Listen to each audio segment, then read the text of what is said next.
Okay, I haven't done my mid-core here. I've done upper and lower, so I'm going to do mid-core four-way express. Another chance to watch.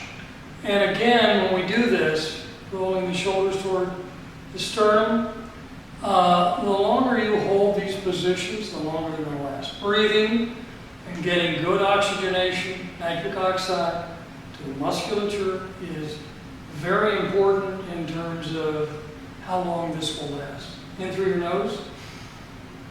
Count to 10.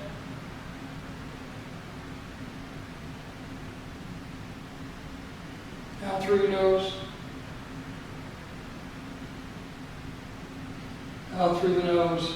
Face the shoulder blades together.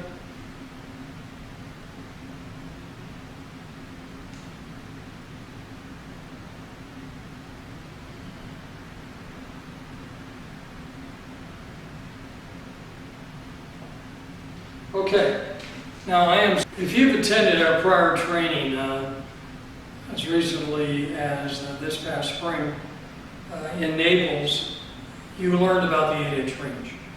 And that 8-inch range still applies. However, you'll notice what has evolved since then, which I perceived as the holy grail of our setup. And as it turns out, as you'll see, it is not. But, so if I get my grip, notice the finger sleeves. You still have the finger sleeves on both hands. Okay, notice how square my hips are. And I can do the fist test here. I can let them swing, and you'll see that they line up. When you do the fist test, you don't want to be rocking your shoulders. You have to get very relaxed. Let your arms hang in the shoulder sockets. Make sure your feet are on the same line, and then let them swing. So, you have seen, and I'll show you in a moment, that if I get this very, very strong, meaning rotated clockwise left hand, and I go into my setup, well, look at my hips. They did not move. And my fists still line up. And from what we've seen in our early research, late 90s, early 2000s, we saw that straight line of force, as you saw a few moments ago. That was where your best players played their best golf. That's where their putting was best, because we know that everything's going to return to that path. So even if I get a very screwy grip here, and I ground this club, and even though I have a very straight hip line, I'm going to do that again, but you'll notice that my shaft plane is still neutral. So that, wow, I think we're really on this, and we are. We're on something here. But you don't want to go out and play like that. And by the way, if I take only one of these sleeves off, so I can tell you now, if your mind's working, you say, well, all I need to do is wear a finger sleeve on one hand, and that is true. To get those hips square, very strong grip, go into my setup, and you can see I'm still here. The downside is grip, okay? Your grip. So even though your hips are square, you have students who have a very short backswing or feel stuck in the downswing.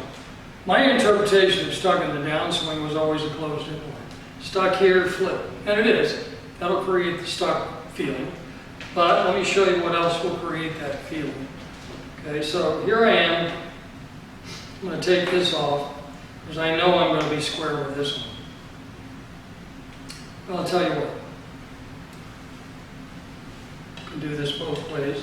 Let me take this sleeve off and just show you historically what we've always seen. So the reason I thought it was the Holy Grail is this. So if I get that very strong grip now, look where my hips go. All I had to do was take that finger sleeve off. And now I lean, and you can see that my trail hand is a lot closer to my body than my lead hand. That's my inside out path, hips are closed. So yeah, That's why I believed, well, putting that sleeve on one hand changes everything. It does. It'll keep you square.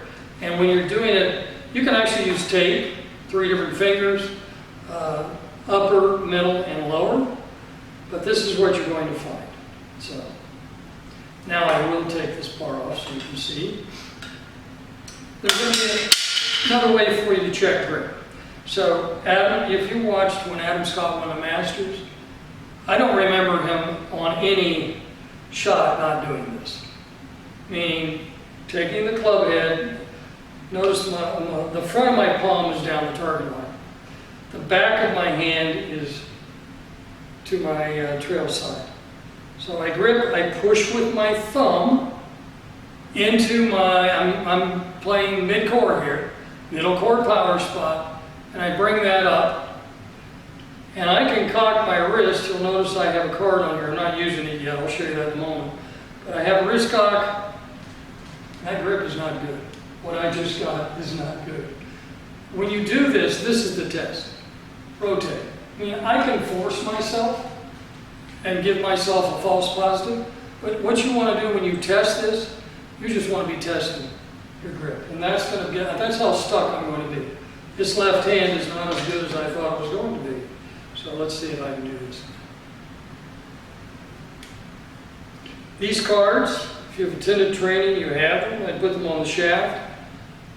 They're a little tricky to line up to that face, but this card is now to the center groove of the face. So if you're using the card,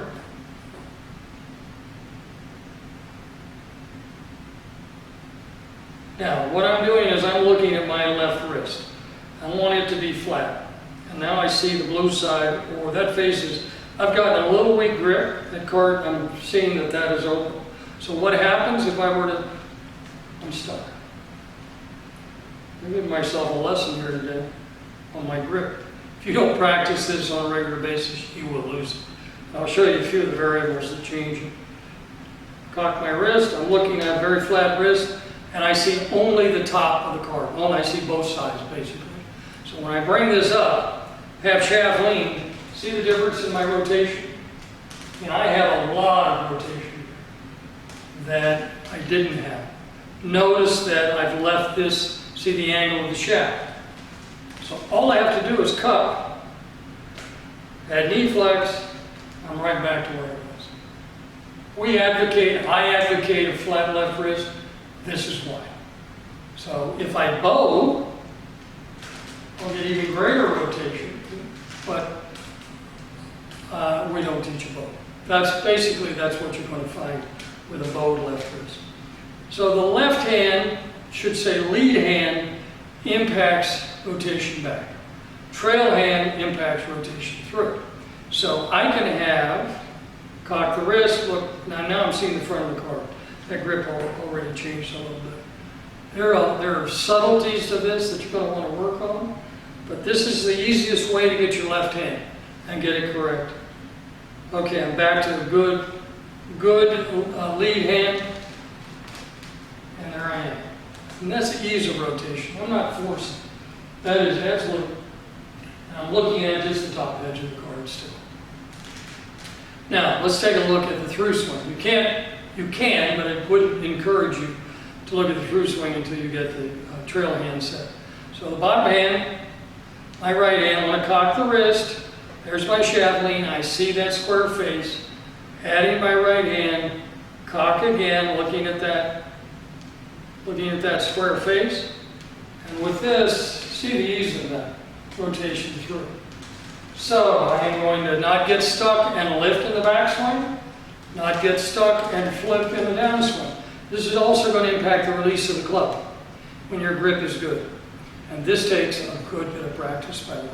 As you can see, because I practice this a lot, not in a few days, to be very candid with you. So, keep a club around, face clip on.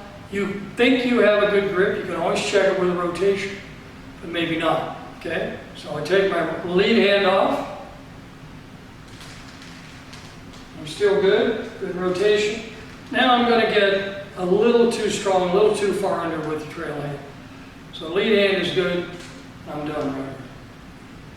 So both hands have to be on the club correctly. There are a multitude of factors that will change it. So let's go to the left hand and take a look at one. Now, one of the things, if you read the ebook, a 10-finger grip, still neutral, both sides will give you, your hips will be square. But the 10-finger grip still has to be neutral. Mo Norman, Bryson DeChambeau, anytime you grip the club into the palm, your hips will be square to your wrist. So you're not looking at strength and weakness, but you still have to have the correct strength and weakness to have good rotation. So, okay. So let's take a look then. If I grip this club, you can see the crease here in my hand. I want the side of the grip to be right on that crease. The side of the grip, right here on this crease. And for me, middle finger, and I'm working, everyone is different. I'm working on my middle core power spot because I'm on a mid-core. That's where I grip the club now. So if I get it in my hand, you can do two things now. If I get too strong, you saw my hips rotate. So if I get what I feel like is a good grip, but I miss that crease in my hand, I have it more toward the heel pad. You'll see a lot of students, most of my students don't have enough heel pad on top. And what that crease does is it sets heel pad on top.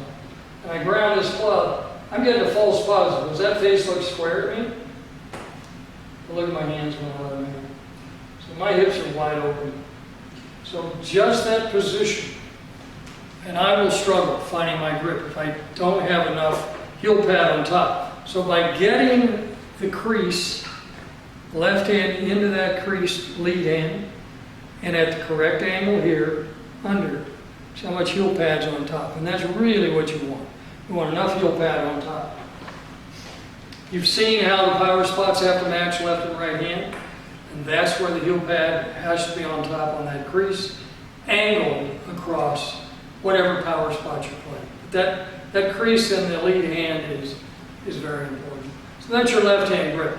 When you add your right hand, always under with the fingers, middle two fingers, and close those fingers first. Then add the palm. You want to seat the lead thumb into the lifeline. I see players with the lead thumb on the heel pad of the trail hand. You want it right in the lifeline when you seat it, and then just close. You don't want that heel pad on top here. You want to make sure that you have that lead thumb seated. Always adding these two fingers first. You can continue to check your grip. You have the card. The card's really the best way to go. Again, if you've attended the training, you have these. You can use the bar, but you'll be chasing a lot. And the grip is going to take some time. If I put that sleeve, finger sleeve, on my trail hand, and I'm going to be square in every stance with every, it doesn't, the 8-inch range, I can grip it anywhere. That's the other good news about that. I can grip it absolutely anywhere. Wehowever, the strength and weakness of the left and right hand having neutral impacts my shoulder rotation. And now we've basically now have a combined hip and shoulder rotation. Your misses will be straight if your grip's off because you have that line of force, but you'll be lifting, you'll get stuck, you'll release the club early, get a fat shot, or late, or whatever, and your grip is critical. So, as moving forward, we'll be talking more about grip. Basically, today, what you've learned, that's how you're going to find it. I'd encourage you to see a Wright Balance professional, get your grip size measurements, ask about these clips, and lay a line up to the center of the face on the club. And once you have that, and you practice with that, 5 minutes a day, and you'll get it. Thank you for